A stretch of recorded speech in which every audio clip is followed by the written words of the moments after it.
전 세계는 지금 신종 코로나 바이러스로 인해서 굉장히 공포에 떨고 있습니다. 2주간의 잠복 기간이 있다 보니까 언제 어디서 누가 코로나에 걸려 있는지 감염돼 있는지도 모르고 그저 방송에 나오는 그 감염자의 그 이동 경로에 따라서 사람들은 두려워합니다.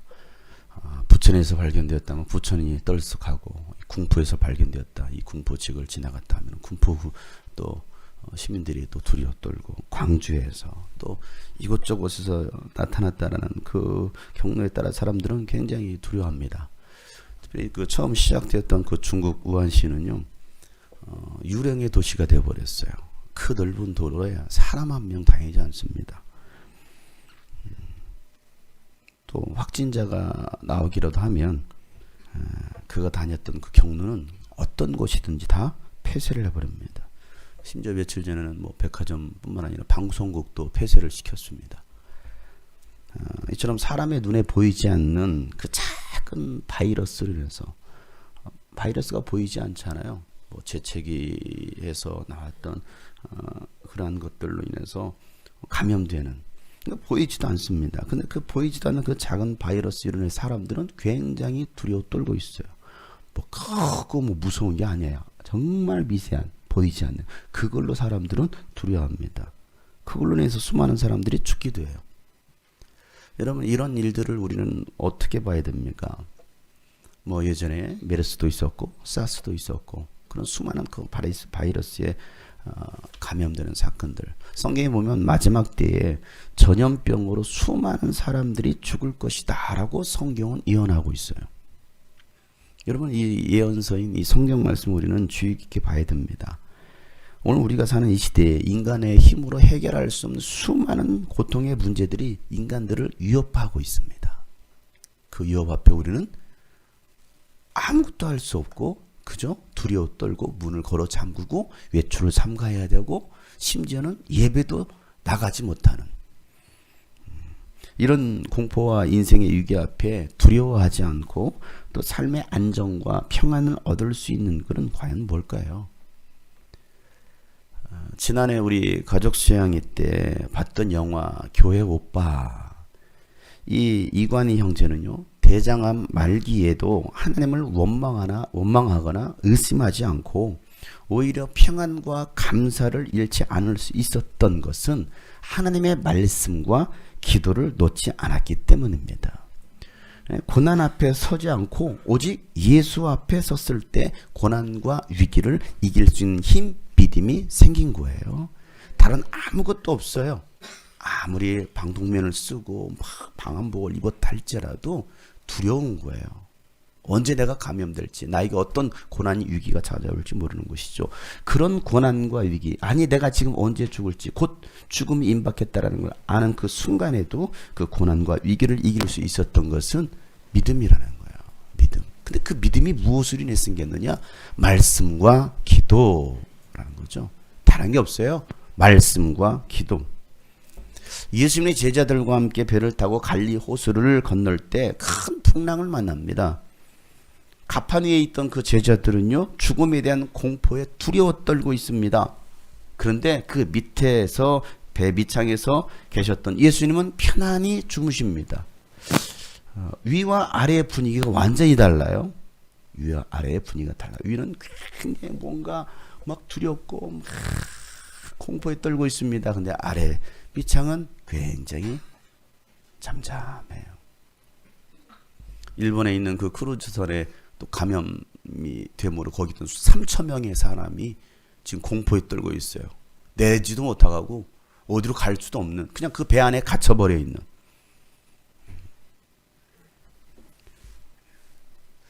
제자들은 두려웠답니다. 그러나 예수님은 주무시고 계셔요. 왜일까요?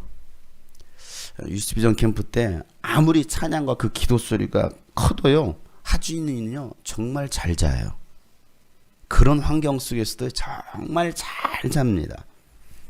왜 그럴까요? 믿는 누군가가 있다라는 거예요. 믿는 누군가가 있어요.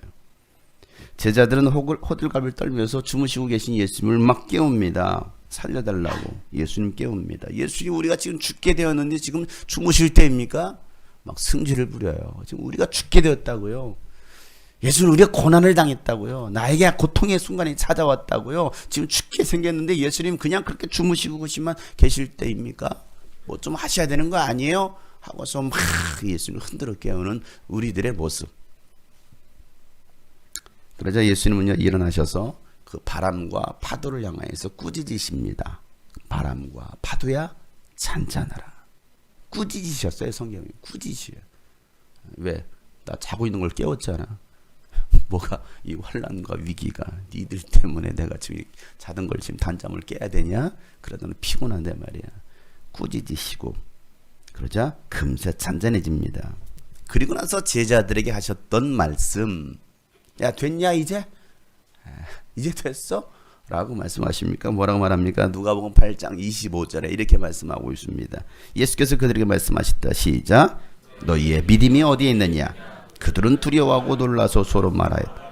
이분이 도대체 누구시기에 바람과 물을 호령하시니 바람과 물조차도 그에게 복종하는가? 예수 뭐라고 말씀하셔요? 너희의 믿음이 어디 있느냐? 너희의 믿음이 어디 있느냐? 여러분의 믿음은 어디 있습니까? 믿음을 한번 내어보세요. 믿음을 한번 보여줘 보세요. 내어놓으세요. 여러분의 믿음은 어디 있습니까? 우리에게 필요한 것은 믿음입니다. 지금 나에게 필요한 것은 믿음이에요. 어떤 믿음입니까? 예수님을 믿는 믿음.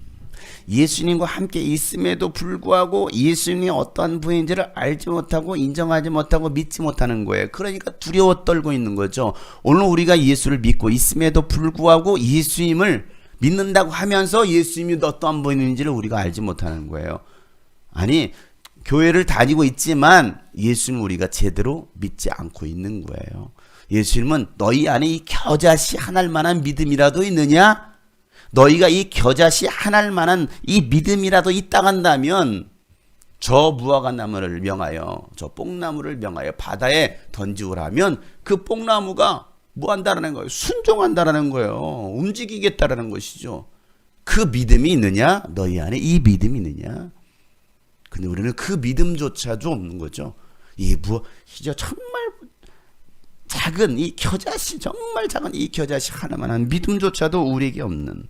예수님은 그래서 그 제자들에게 야 내가 너희와 함께하고 있는데 야 이 배가 파손되고 빠지면 나도 죽어.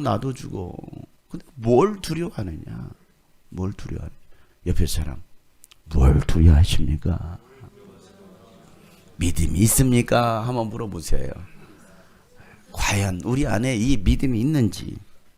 예수님을 바라보는 믿음, 그 믿음이 있을 때 두려워하지 않고 담대하게 항해할 수 있습니다. 그리고 그 길을 갈 수가 있는 거예요. 그래서 예수님은 너희에게 이 믿음이 있느냐? 너에게 이 믿음이 있느냐? 환경 앞에 무너지는 사람이 있는가 하면 환경을 뛰어넘는 사람, 세상에 감당할 수 없는 믿음의 사람이 있습니다. 그들은 모두 다 하나같이 말씀과 기도를 놓지 않은 사람이라는 거예요. 말씀과 기도를 놓지 않은 사람. 오늘 우리가 말씀과 기도를 놓는 순간 우리는요 무너지는 거예요. 환경이 두려운 것이죠. 그냥 나자빠지는 거예요. 바울은요 예루살렘으로 가면 무슨 일이 일어날지를 그는 알고 있었습니다. 왜? 성령께서 말씀하셨거든요. 사도행전 20장 22절 23절 말씀에 보면 보십시오. 이제 나는 성령에 배워서 예루살렘으로 가는 길입니다. 시작. 거기서 무슨 일이 내게 닥칠지 나는 모릅니다. 다만 내가 아는 것은 성령이 내게 일러주시는 것뿐인데 어느 도시에서든지 투옥과 혼란이 나를 기다린다고 있다는 것입니다. 여러분 같은 예루살렘 올라가시겠어요? 앞부분은 나는 예루살렘 올라갑니다. 근데 거기서 무슨 일을 만나는지 난 알지 못합니다. 그런데 내가 다만 아는 것은 성령께서 말씀하시기를. 누가 말씀하고 있어요? 성령께서 말씀해 주시기를. 여러분 어떻게 아시겠어요? 성령이 말씀해 주셨는데 환란이 있으니까 피하라고 성령이 미리 말씀해 주시는 거구나. 그러면 도망가야지. 여러분 누가 말씀해 주셨어요? 성령께서 말씀해 주셨어요. 여러분 그럼 여러분 피해야 되는 거 아니에요? 도망가야 되는 거 아니에요? 주님 나에게 다시 피할 길을 보여주십시오 라고 여러분 기도하지 않겠습니까? 성령께서 말씀해 주셨는데 여러분 어떻게 하시겠어요? 근데 바울은요, 성령께서 말씀해 주셨음에도 불구하고 뭐합니까? 피하지 않고 정면으로, 아니 그 불 속으로 뛰어 들어갑니다. 왜요? 죽을 줄 알면서도 그는 예루살렘으로 가는 거예요. 왜? 이게 그가 가야 할 길, 사명이라는 걸 그는 분명히 알았기 때문에 그렇습니다. 사도행 21장 13절 말씀에 보면 이 앞부분에 있었던 말씀이에요. 그때 바울이 대답하였다. 시작. 왜들 이렇게 울면서 내 마음을 아프게 하십니까? 나는 주 예수 이름을 위해서 예루살렘에서 결박을 당할 것뿐만 아니라 죽을 것까지도 각오하고 있습니다. 바울이 예루살렘으로 들어간다고 하니까 막 말리는 거예요. 주변에서 가지 마세요 목사님. 목사님 거기 예루살렘 들어가시면 죽습니다. 성령님께서 말씀하셨잖아요. 또 한 예언자가 이렇게 말해주고 있단 말이에요. 그러니까 막 울면서 목사님 가지 마세요 필리핀. 지금 어느 세상이네 지금. 목사님 필리핀 가지 마세요. 화산도 터졌잖아요. 지금 코로나가 전 세계, 아니 인천공항은 지금 완전히 비상사태입니다. 그런데 뭐 어디를 자꾸 나가시려고 합니까? 미쳤습니까? 우리나라 여기 있어서 우리나라 좀 잘 좀 돌보세요 라고 말하지 않습니까? 여러분 어떻게 됩니까?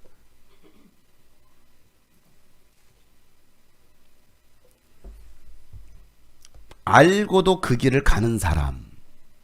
여러분은 주 예수의 이름을 위하여 여러분 어떤 각오를 하셨습니까? 여러분 어떤 각오를 하고 사시고 계십니까? 아니 여러분은 무엇 때문에 마음 아파하십니까? 무엇 때문에? 내가 마음 아파하고 있는 그 이유, 원인이 뭐예요? 무엇 때문에 마음 아파하고 계세요? 하던 일이 잘 안 되십니까? 사업이 안 돼. 아니 공부가 안 돼. 내가 바라는 것들이 이루어지지 않았어. 좋은 결과를 얻지 못했어. 아니 내 몸이 아파. 나는 열심히 또 나름대로 산다고 하고 주의를 한다고 했는데 되는 일이 별로 없는 것 같아.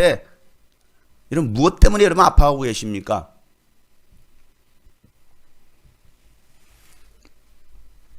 바울은 그가 말했던 것처럼 나는 예루살렘으로 올라가야 된다. 알아. 나에게 환란이 있다라는 거, 내가 결박을 당한다라는 거, 엄청 상상할 수 없는 그런 환란이 나에게 있다라는 것도 알고 있어. 그럼에도 불구하고 나는 가야 돼.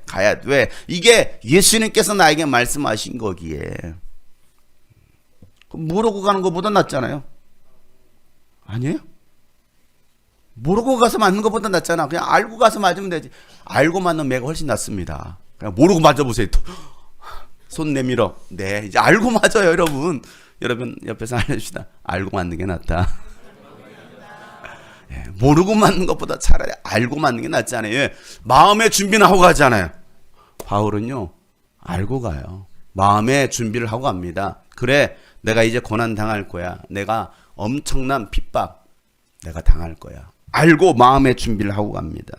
바울은요 예루살렘에 올라갔어요. 그리고 정말 얼마 되지 않아서 그는 잡힙니다. 오늘 이것도 27절 본문 말씀이죠. 다 같이 시작. 그 이래가 거의갈 끝나갈 아시아에서 온 유대 사람들이 성전에서 바울을 보고 군중을 충동해서 바울을 붙잡아 놓고, 자, 이래가 끝나갈 때쯤에 그 정결 예식을 하면서 이제 예전 말씀을 기억해 보면 됩니다. 정결 예식을 하고 있습니다. 그리고 그 7일이 끝나갈 즈음에 어디에서 온? 아시아에서 온 유대인들. 아시아에서 온 유대인들이 누구를 봅니까? 바울을 봅니다. 그리고 바울을 뭐합니까? 붙잡습니다. 자, 그러면 아시아에서 온 유대인들은 누구냐 이거죠. 아시아에서. 여기서의 아시아는 우리 살고 있는 이쪽 아시아가 아니죠. 그 당시에 소아시아라고 말하는 지금의 터키 지역입니다. 자, 이 터키 지역에서 왔던 유대인들, 그들은 누구예요? 바울이 1차 전도여행, 2차 전도여행 때 방문했던 지역이 어디입니까? 바로 이 지역입니다. 아시아 지역입니다. 이 지역에서 바울은 뭐합니까? 그들을 만나고 그들은 바울이 가는 곳곳마다 막 쫓아다니면서 뭐합니까? 방해합니다. 방해해요. 반대파 유대인들이죠. 자, 그들이 이 유대인의 절기를 지키려고 어디로 왔어요? 예루살렘으로 왔어요. 바울도 이 유대인의 절기를 지키려고 예루살렘으로 왔습니다. 근데 예루살렘 와서 보니까 누가 있어요? 그 자식이 있는 거예요. 그잖아요. 저 자식이 여기 있네? 왜 여기 있지? 하고서 뭐합니까? 바울을 보고서 군중들을 막 선동합니다. 여러분 하면서 막 선동질을 하는 겁니다. 그리고서 바울을 붙잡았어요. 자, 그리고 뭐라고 선동합니까? 오늘 28절 말씀에 그들이 선동하는 내용입니다. 다 같이 시작. 소리쳤다. 이스라엘 동포 여러분, 합세하여 주십시오. 이 자는 어디에서나 우리 민족과 율법과 이것을 거슬러서 사람들을 가르칩니다. 더욱이 이 자는 그리스 사람들을 성전에 데리고 들어와서 이 거룩한 곳을 더럽혀 놓았습니다. 여러분, 동포 여러분, 유대인 동포 여러분, 우리와 함께 합세해 주십시오 하면서 막 모이라는 거예요. 여기로, 이 광장으로 모이라는 것입니다. 이곳으로 모이라는 것입니다. 함께 동조해 달라는 겁니다. 그러면서 이 자는 어디서나 우리 민족과 율법과 이곳 성전을 거슬러서 사람을 가르칩니다. 그러니까 우리가 따르고 있는 그 율법들, 이 성전들을 갖다가 반대한다는, 거스른다는 거예요. 그렇게 가르친다는 겁니다. 가짜 뉴스를 퍼뜨리는 거예요. 가짜 뉴스. 요즘 뭐 정치권이든 뭐든 뭐 기독교계에서도 뭐 가짜 뉴스들이 굉장히 많이 퍼지고 있어요. 요즘은 또 그 바이러스에 대한 그 가짜 뉴스. 내가 코로나 걸렸다. 내가 환자다. 나 우한시에 있다 왔다. 그 유튜브가 20대 그 유튜브가 그 찍어서 유튜브 올려가지고 막 조회수가 엄청 올라 잡혔어요. 너 왜 그랬냐 했더니 유명해지고 싶어서. 알려지고 싶어서. 미친놈이죠. 진짜 미친놈인 거야. 가짜 뉴스를 만들어냅니다. 아니 10대가 10대 청소년이 가짜 뉴스를 만들어서 그 경로들을 만들어서 버텨냅니다. 사람들 그 두려움에 떨게 하는 거예요. 오늘날도 마찬가지입니다. 세상이 이슈가 되는 거. 아니 기독교에 대해서, 성경에 대해서 가짜 복음, 가짜 그 내용들을 만들어서 막 퍼뜨리는 거예요. 유튜브에다 퍼뜨리는 거예요. 안타까운 것은 제가 운영하던 유튜브가 폐쇄를 당했어요. 사라졌어요. 저의 구독자 5,000명이 사라졌어요. 지금 33명입니다. 해킹을 해. 가짜 뉴스, 가짜 복음, 말도 안 되는 거짓말로 사람들을 선동합니다. 그러자 그 말을 들었던 많은 사람들이 뭐합니까? 그들의 말을 갖다, 선동자의 그 말을 듣고서 뭐합니까? 막 흥분을 하고 바울을 잡아서 죽이려고 뭐합니까? 폭군 시위대로 바뀌는 거예요. 야, 저 새끼를 죽여라! 죽이자! 그래서 막 소리를 지르면서 바울을 뭐합니까? 성전 밖으로 끌고 나갑니다. 질질 끌고 나가요. 자, 나가시죠. 자, 성남 잠깐 나가주실래요? 이게 아니에요, 여러분. 성난 민중들, 여러분 성남 군중들 보셨습니까? 배는 게 없어요. 막 이 새끼 하면서 막 때리고 막 질질 끌고 가는. 그럼 바울은 이제 끌려가는 거예요. 여러분 이 장면을 잘 생각해 보세요. 잘 보세요. 예? 영화의 한 장면처럼 생각하셔야 됩니다. 막 질질 끌고 나는 개처럼 끌려 나가는 거예요. 끌려 나가면서도 막 발대질 당하고 막 돌을 던지고 어떤 사람은 막 치는 받고 막 싸대기를 때리고 막 별의별 짓을 다 하고 있는 겁니다. 여러분 지금 이 상황이. 그리고 어디로 끌고 나가요? 성전 밖으로 끌고 나가는 겁니다. 30절 말씀 다 같이 시작. 그래서 온 도시가 소란해지고 백성들이 몰려들어서 바울을 잡아 성전 바깥으로 끌어내니 성전문이 곧 닫혔다. 자, 왜 여러분 성전 바깥으로 끌고 나갔을까요? 예? 뭐 하려고요?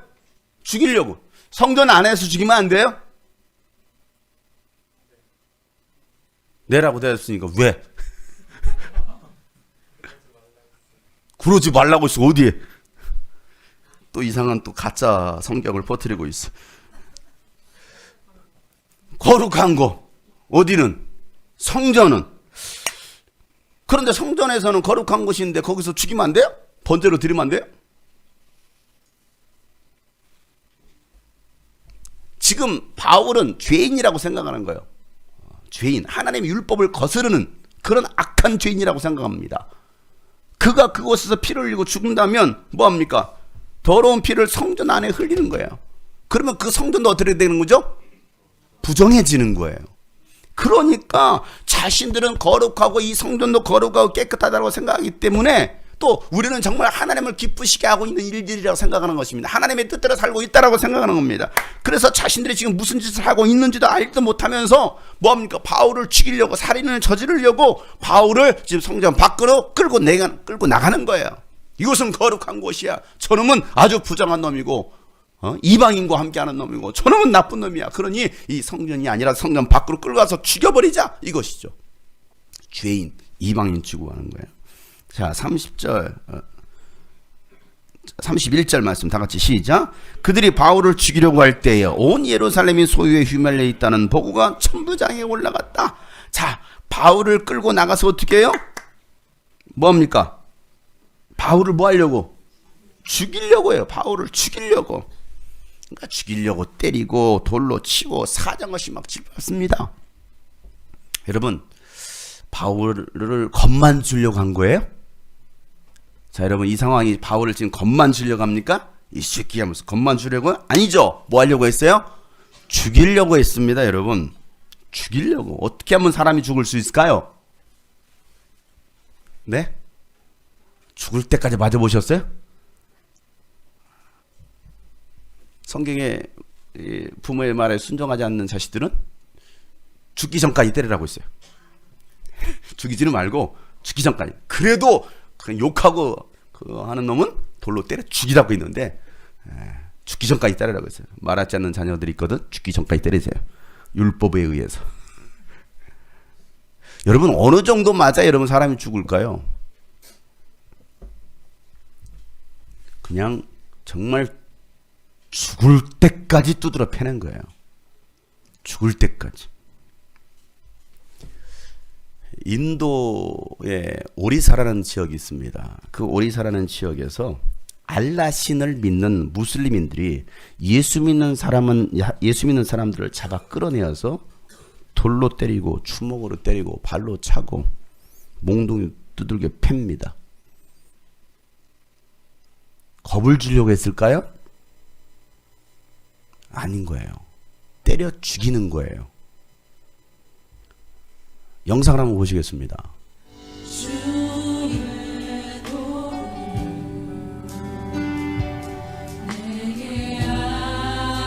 자, 겁을 주려고 저렇게 때릴까요?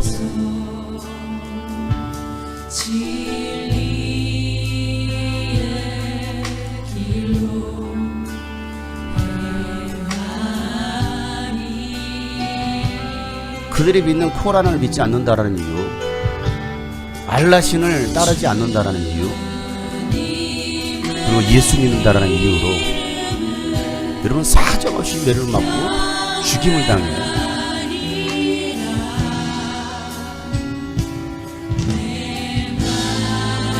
여러분, 저런 일들이 여러분 그냥 장난이었을까요?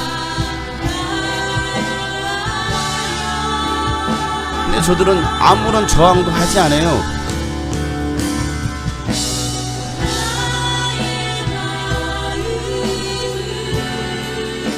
지금 일어나고 있는 일들입니다, 여러분. 저게 뭐 2000년 전 이야기가 아니고 현재도 일어나고 있는 일이에요.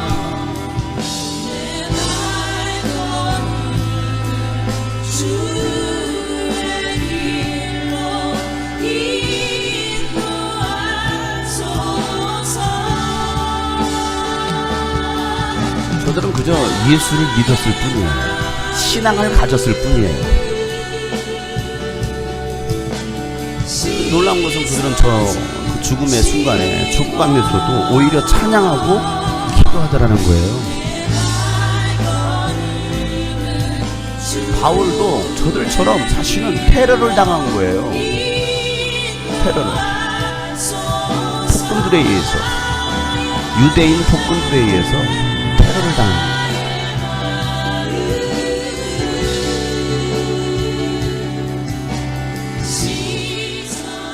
어제 한 영상을 제가 봤어요. 무슬림 여자입니다. 그런데 꾸란이라고 하죠. 꾸란이라고 하는. 그 꾸란을 쓰레기통에 버렸다고. 그 여자를 수백 명의 사람이 달려도 두드러 패고 죽이고 그것도 못해 그냥 불질러 버립니다. 이게 무슬림이에요, 여러분. 이슬람교입니다. 이슬람교가 평화를 말하는 종교가 아니에요. 그들의 꾸란 속에는요, 기독교인들은 다 처참하게 죽이라는 거예요. 그들이 가지고 있는 사상이고 그들이 가지고 있는 교리입니다. 평화 얘기하죠. 무슬림, 이슬람교가. 저게 합법적인 거예요, 저들은. 그래야 하늘에서 가장 아름다운 여인을 상급으로 받을 수 있거든요, 남자들은.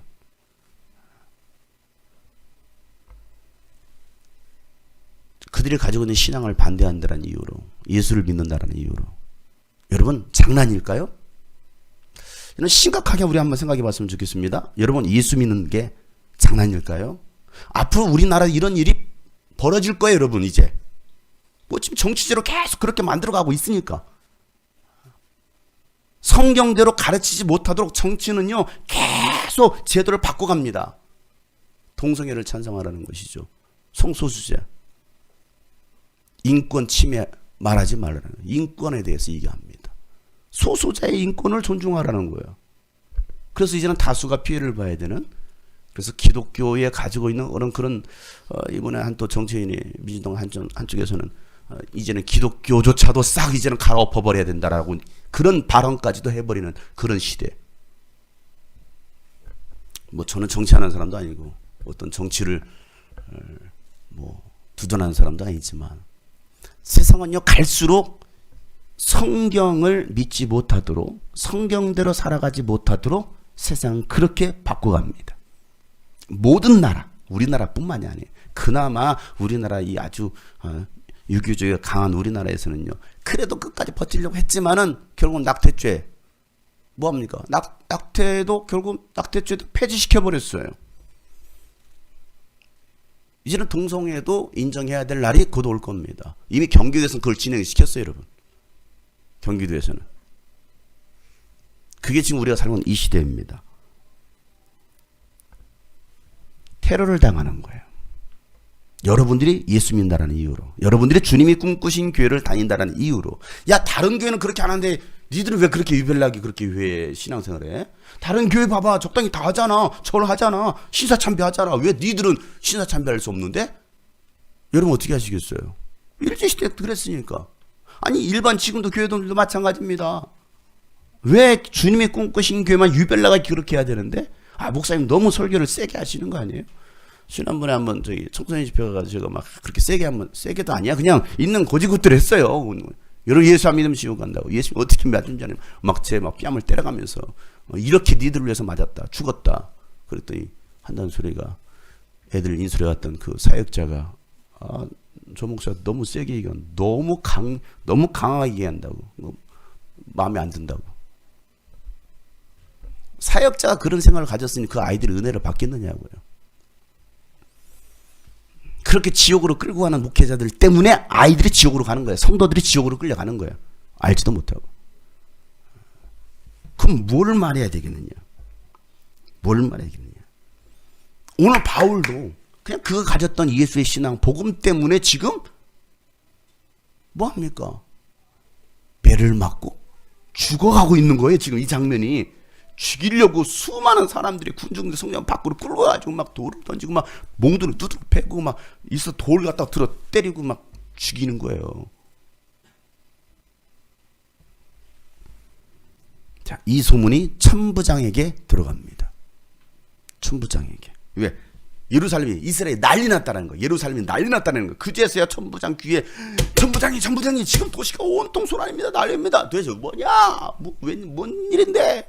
아니, 유대인들이 막 아주 그냥 폭동이 일어났습니다. 그래, 뭔 일이야? 야, 난리 나거든요. 그 도시에 지금 폭동이 일어나면 큰일 나거든요. 지금 이게 상부에 로마로 보고가 되면 자기는 목 달아날 수도 있잖아요. 그러니까 빨리 이걸 진정을 시켜야 되건 도대체 무슨 일인지를. 그래서 천부장이 뭐합니까? 자신의 부하들을 데리고서 그곳으로 갑니다. 갔더니 한 사람을 놓고서 막 사람들이 막 죽으라고 두드려 패는 거예요. 그래서 야야야, 비켜 하고서 바울을 그 자리에서 체포를 합니다. 하나님은요, 천부장을 들어서라도 바울을 살려주시는 거예요. 이 장면이 바울을 살려주십니다. 왜요? 사명자는 사명을 다하기 전까지는 죽지 않습니다. 이 사실을 기억하세요. 우리가 죽지 못해서 사는 게 아니에요, 여러분. 아유, 죽지 못해서 살아. 여러분 왜 그렇게 사십니까, 여러분? 정말 죽지 못해서 사십니까? 우리는 죽지 못해서 사는 게 아니고요, 사명 때문에 죽지 못하는 겁니다. 나에게 주신 사명 때문에 내가 죽지 못하는 거예요. 사명이 나를 살게 하는 겁니다. 그 사명 때문에 살아갈 수 있는 사람. 나는 지금 죽을 수 없어. 왜? 나에게 주신 사명을 다하지 못했으니까. 하고서 정말 살아갈 수 있는 사람들, 하나님은 이 천부장을 통해서 바울을 건져내십니다. 33절 말씀에 천부장이 가까이 가서 바울을 체포하였다. 그리고 그는 부하들에게 쇠사슬 둘로 바울을 결박하라고 명령하고 그가 어떤 사람이며 또 무슨 일을 하였는지를 물어봅니다. 바울은 쇠사슬에 묶인 채, 쇠사슬 둘로 어떻게 묶었을까요? 손과 다리를 묶었을까? 아니면 손과 다리를 묶은 다음에 온몸을 칭칭 감았을까요?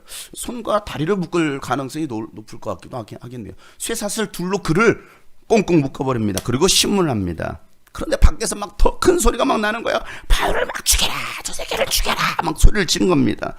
그래서 이 신문을 하려고 하는데 도대체 이 신문 자체가 안 되는 거예요. 그래가지고 천부장은요, 바울을 병영 안으로 데리고 끌고 들어가라고 말을 합니다. 군인들은요, 바울을 뭐합니까?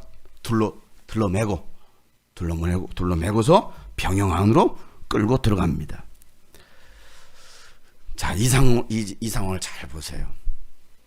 군인 왜 막 옆에서 막 더 막 난리를 치고 막 수동을 피우니까 군인 딱 두 사람이 바울을 딱 들쳐매고서 뭐합니까? 질질 바울은 그냥 끌려가는 거예요. 이렇게 피를 질질 흘리면서 이 병영 안으로 들어갑니다. 그리고 질질 끌려 올라가면서 계단으로도 올라가는 거예요. 자, 37절 말씀 시작. 바울이 병영 안으로 끌려 들어갈 즈음에 그는 천부장에게 한 말씀 드려도 됩니까? 하고 물었다. 천부장이 당신은 그리스말 할 줄 아오? 자, 여러분 같으면 이 상황에서 무슨 말 하시겠어요? 여러분 같으면 전지적 바울 시점에서 말씀해 보세요. 어떻게 하시겠어요? 지금 내가 바울이다라고 생각해 보세요. 이런 상황을 잘 보세요. 우리는 성경 읽을 때 그냥 대충 글로 읽지 마시고 좀 상황 재현을 하시면서 읽어보세요. 입체적으로. 자, 바울이 제일 끌려서 계단까지 이렇게 올라왔습니다. 이렇게 계단까지 올라서 병영 안으로 들어가려고 하는데 바울이 말하는 거예요. 여러분, 바울이 여러분 같으면 뭐라고 말씀하시나요? 살려주세요. 나 잘못한 거 없어요. 살려주세요. 제발 나 좀 살려주세요. 여러분 뭐라고 말씀하시겠어요? 바울은 그 순간에 한 말씀 드려도 되겠습니까? 한 말씀 드려도 되겠습니까? 이렇게 얘기했을까요? 한 말씀 드려도 되겠습니까? 라고 묻습니다. 그러자 천부장이 뭐라고 말을 해요? 말씀 보니까 당신은 그리스 말을 할 줄 아오? 이렇게 말합니다. 당신은 그리스 말을 할 줄 아오? 이 말은 바울이 지금 무슨 말로? 그리스 말로, 그리스어로, 헬라어로 지금 누구에게? 천부장에게 얘기했다라는 거예요. 천부장에게. 그 당시 로마 제국이 전 세계를 다스리던 시대입니다. 로마 제국 이전의 제국이 어떤 제국입니까? 헬라 제국입니다. 그리스가 온 세상을 정복하고 있었을 때입니다. 근데 헬라 문화가 전 세계를 지배하고 있었기 때문에 로마 제국 시대에도 그리스어가 주된 언어였습니다. 지금은 영어가 제1 공용어잖아요. 전 세계에서. 마치 그 당시는 그리스어가 제1 공용어형. 더군다나 이 천부장은 로마에서 뭡니까? 이 예루살렘으로 파견된 사람이에요. 파견된. 그는 그 다음 장에 보면 자신의 신분을 얘기해. 나는 로마 시민권을 가지고 있지만 나는 로마 사람이 아니야. 이렇게 말합니다. 로마에서 태어났으면 로마 시민권을 가지고 있었겠죠. 그는 돈으로 로마 시민권을 샀던 사람입니다. 그 대신 뭐합니까? 돈으로 로마 시민권을 가지고 있었기 때문에 어쨌든 그는 헬라인이었다라는 거예요. 헬라인이었다라는 것이죠. 그러니까 헬라어를 쓰고 있는 거예요. 그리스어를 쓰고 있는 겁니다. 여러분, 바울이 하나님 앞에 귀하게 쓰임받을 수 있었던 이유 중 하나가 뭐였을까요? 그리스어가 능통했다라는 거예요. 그리스어가. 바울이 이방 나라에 가서 선교를 하고 많은 영혼을 구원할 수 있었던 비결이 뭡니까? 그리스어를 할 수 있었던 거예요. 아까 얘기했죠. 아시아 지역에 헬라 전 지역에 가서 뭐합니까? 그리스어로. 유대인을 만났을 때는 히브리어로. 그리고 헬라 사람들을 만났을 때는 뭐합니까? 헬라어로. 그는 복음을 전했어요. 하나님은 그런 바울을 사용하시는 거예요. 우리 교회 다음 세대들이 언어에 능통해서 하나님께 귀하게 쓰임받을 수 있기를 축복합니다. 여러분, 아직도 많은 나라, 많은 민족 가운데 복음을 듣지 못하고 구원받지 못한 영혼들이 많이 있어요. 하나님은요, 여러분을 통해서 그들을 구원하시기를 원하십니다. 우리 다음 세대들이 준비가 되면 하나님은 그들을 마음껏 쓰실 거예요. 왜? 우리 교회에서 제대로 복음 듣고 훈련받은 여러분이라고 한다면 하나님 여러분 마음껏 쓰시길 원하신다라는 거예요. 그러기 위해서 뭘 준비하라? 언어를 준비하라는 거예요. 언어. 한국말만 쓰지 마시고 이상한 방언, 히펄, 30펄 이런 그 이상한 방언만 쓰시지 마시고 세계 공용어를 쓰세요. 세계 공용어. 세계 공용어라 죠. 뻑큐 이런 것만 쓰지 마시고 제대로 된 언어. 제대로 된 언어. 정철 영어 아시죠? 우리 어른 세대들도 많이 아실 거예요. 그 당시 80년대부터 정말 데이트를 쳤던 게 정철 영어 선생이거든요. 정철 영어학원. 이분이 정말 80년대 90년대 하면서 정말 돈을 정말 많이 벌었어요. 근데 이분은 예수를 믿지 않았던 사람입니다. 그런데 자기 아들이 예수를 믿었어요. 그리고 아들이 아빠 예수님 믿지? 아빠 교회 좀 다녀. 처음에는 그의 말을 무시했습니다. 그런데 이 자식이 도대체 뭐길래 나한테 자꾸 예수 믿으라고 하지? 그래서 아빠 교회 한 번만 가. 그 말을 듣고 그래 교회 한 번 가자 하고서 그 아들 따라서 교회를 갔습니다. 그러다 그가 예수를 만나요. 예수를 믿게 돼요. 아 진짜 예수님이란 분이 계시네 라는 것을 믿게 됩니다. 그리고 예수 믿고 난 다음부터 어떻게 하면 예수님을 위해서 살 수 있지? 내가 무엇을 해야 예수님을 위해서 살 수 있을까? 고민하다가 교회 목사님이 선생님 주일학교 애들 좀 맡아주시겠어요? 하고서 그 아이들을 맡아서 하기 시작한 것이 공과시간 할 것도 없으니까 영어를 가르치기 시작한 거예요. 뭐로? 성경으로. 성경으로 아이들을 가르치기 시작했는데 그 반이 엄청나게 부흥이라는 거예요. 막 아이들이 100여 명이 넘는 거예요. 그 한 선생님이. 그래가지고 시작한 것이 정철 영어 성경 공부입니다.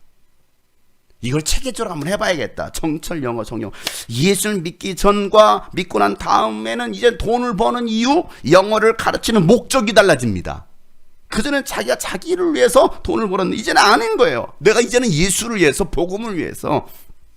그래서 복음을 전하기 위해서 영어를 가르치기 시작합니다. 영어로 복음 말하기, 복음 전하기 위해서 만들어진 교재가 2년 전 우리 아이들 데리고서 영어를 가르치는 Who Made the World라는 거였어요. Who Made the World. 이게 1단계부터 시작합니다. 이 세상 누가 만들었지? 하나님께서 만드셨지. 그러면서부터 성경 가지고서 복음을 전하도록 아이들을 영어로 훈련시키기 시작합니다.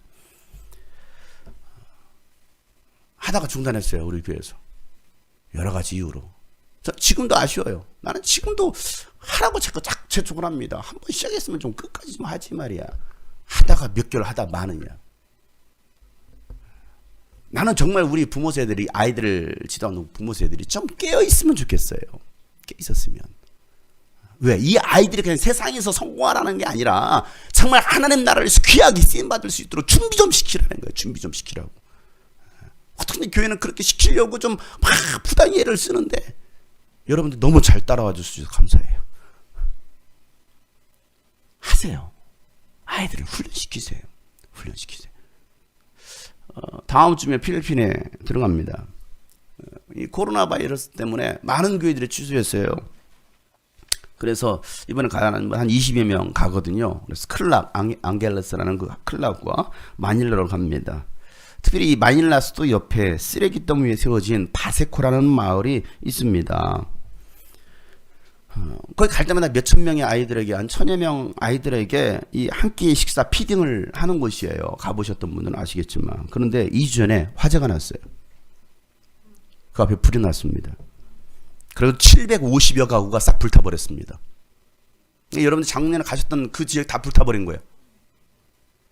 성인 1564명, 그리고 미성년자 1111명의 아이들이 피해를 입었어요. 지금은 저곳에 들어갈 수 없습니다. 급하게 연락이 왔어요. 목사님, 저곳은 들어갈 수 없습니다. 그리고 지금 외국인들은 출입을 아예 금한다는 거예요. 저곳에 가서 그 아이들에게 또 한 끼 식사, 560원 한 끼 식사 섬기려고 했는데 불타버렸어요. 그래서 이제는 위쪽에 클락이 있었던 그 노예 출신의 그 아에따마라고 그 마약 빈민촌이 있습니다. 굉장히 우범지역이죠. 마약 빈민촌에 가가지고 빵을 나눠주는 피딩 사역을 하기로 했어요. 모든 일정을 다 위에서 소화하고 그냥 마닐라에서 비행기 타고 나오는 일정으로 바꿨습니다. 지난 전화가 왔어요. 목사님, 이번엔 선교팀이 많지 않아가지고요. 그 아에따 마을에서도 항상 집회할 때 교회별로 찬양 준비해가지고 막 했거든요. 그걸 할 수가 없으니까 사람 몇 명 안 되니까 차라리 목사님 이 아에따 원주민들 어린아이부터 어른까지 참석하는데 그 원주민들 놓고 목사님 말씀 집회 좀 해주시겠어요? 라고 얘기가 왔어요. 뭐 제가 따갈로도 되는 것도 아니고 거긴 따갈로밖에 안 쓰거든요. 영어도 안 돼요. 거기는 따갈로밖에 안 돼요. 제가 영어도 할 수 없으니까 그러면 통역으로 설교 좀 할 수 있도록 하면 안 될까요? 그래서 제가 알아서 하세요. 저는 시킨 대로 할 뿐이죠. 하죠 뭐. 하면 되죠. 여러분, 하나님은 저 같은 사람도 쓰십니다. 영어도 잘 안 되는 저 같은 사람도 쓰세요. 만약에 제가 더 영어가 더 잘 되었다라고 한다면, 정말 영어가 더 잘 되었다라고 한다면 저는 그 아쉬움이 나요. 이 말씀을 준비하면서 그래, 다시 영어 좀 다시 시작해야겠다. 아직 늦지 않았어. 다시 시작해야겠다. 왜? 하나님은 여러분도 사용하시기를 원하십니다. 우리 다음 세대들이 더 잘 준비되어서 귀하게 쓰임받을 수 있기를 원합니다. 나는 그걸 바라는 거야. 우리 아이들이 좋은 대학교 가고 좋은 직장 들어가는 것보다도 좋은 직장 가야죠. 좋은 대학교 가야죠. 근데 왜 가느냐고요? 무엇 때문에 가느냐고요? 복음을 위해서. 바울은 그렇게 철저하게 준비되었던 사람입니다. 철저하게 준비되었더니 하나님 그를 귀하게 쓰시더라는 것이죠. 바울은요, 피를 흘리고 죽을 것 같은데도요, 그 고통 속에서 입을 열어요. 39절 말씀, 바울이 대답합니다. 나는 길리기아의 다소 출신의 유대 사람으로 그 유명한 도시의 시민입니다. 저 사람들에게 내가 한마디 말을 하게 허락해 주십시오 라고 말합니다. 그의 간절한 소원이에요. 누구에게? 저들에게, 저 유대인들에게 내가 간곡히 한마디만 하게 좀 나에게 허락해 주세요. 저 사람들에게 내가 한마디 말을 하게 허락해 주세요. 여러분 같으면 무슨 말 하시겠어요? 또 허락해 준다면 여러분 무슨 말씀 하시겠어요? 그래, 도대체 무슨 말 하기를 원하는데 해봐. 여기까지는 그리스어로 했던 겁니다. 그러자 바울이 계단에 서서 손을 흔듭니다. 손 흔드라는 것은 군중들을 조용시키는 거거든요. 손을 흔듭니다. 그리고 조용히 하게 하고 히브리어로 연설을 시작합니다.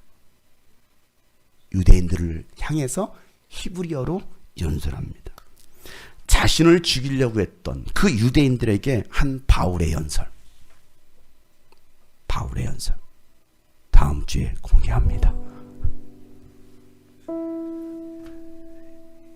여러분, 고난 중에서도 환난과 핍박 중에도 여러분 믿음 지킬 수 있습니까? 여러분, 어떠한 상황 속에서도 끝까지 신앙을 지킬 수 있습니까? 우리는 조금만 위기가 찾아오고 고난이 찾아오고 고통의 순간이 찾아오면 그 자리를 떠버립니다. 피합니다.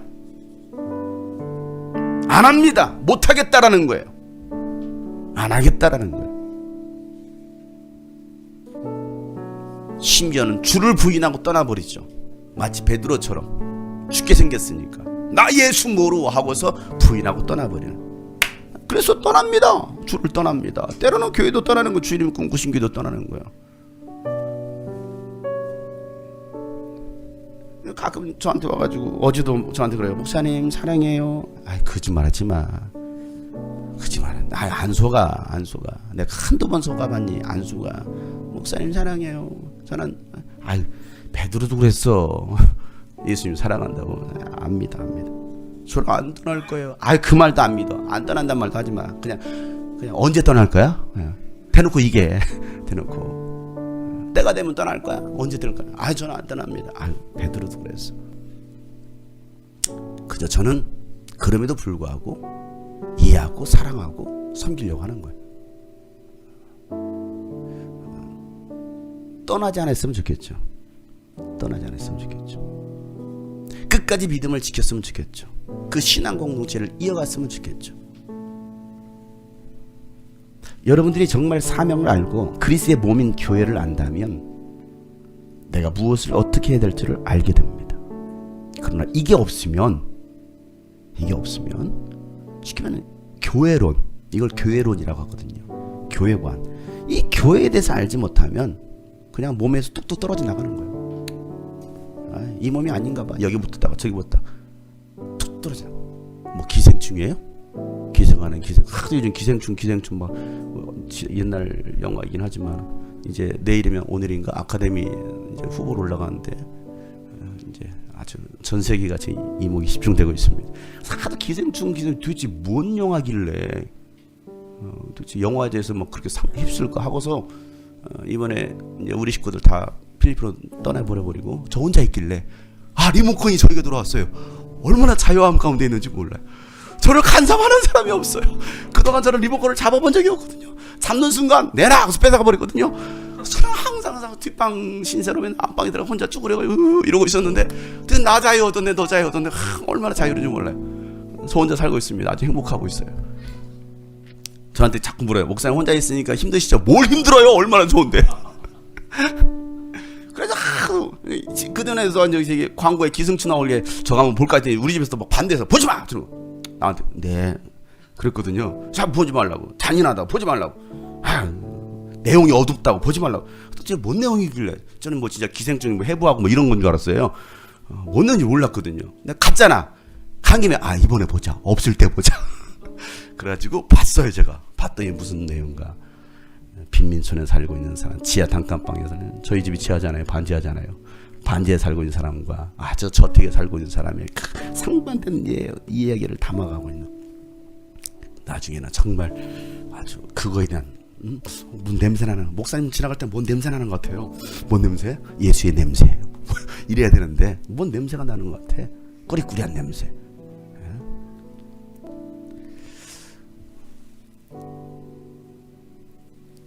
그냥 빌부터 사랑하는 거죠. 기생하는 거죠. 기생하는 거. 우리가 그러면 안 되잖아요. 여기 붙었다 저기 붙었다는 게 아니잖아요. 신앙은 그게 아니거든요. 신앙은 기생충이 아니거든요. 여기 붙었다 저기 붙었다 이게 신앙이 아니라는 거예요. 끝까지 가는 거예요. 복음을 위해서, 사명을 위해서. 바울은 그것 때문에 가는 거죠. 자기가 돌아온 유익이 뭐 있습니까? 아무것도 없어요. 이 땅에서 그가 얻은 영광이 뭐가 있습니까? 온몸에 상처밖에 없는, 내 몸에 예수의 흔적이 있다. 그가 자랑하는 거 그밖에 없었다. 나는 얼마나 많은 상처를 가지고 있는 줄 알아? 그런데 내 몸에 있는 상처보다도 내 마음에 더 상처가 있는데, 그 상처가 뭐냐면 교회를 위해서 생각하는 염려, 교회의 성도들을 생각하는 그 염려가 나를 더 아프게 합니다 라고 바울이 울면서 얘기를 해요. 거기에는 함께했던 사람들, 많이 떠나갔던 사람도 생각날 것이고, 또 힘들어 쓰러져 있는 그들을 생각했을 것이기도 하고, 이게 바울이 가지고 있었던 마음이에요. 어제 이 말씀 준비하면서 제가 찬양 하나 작사를 했어요.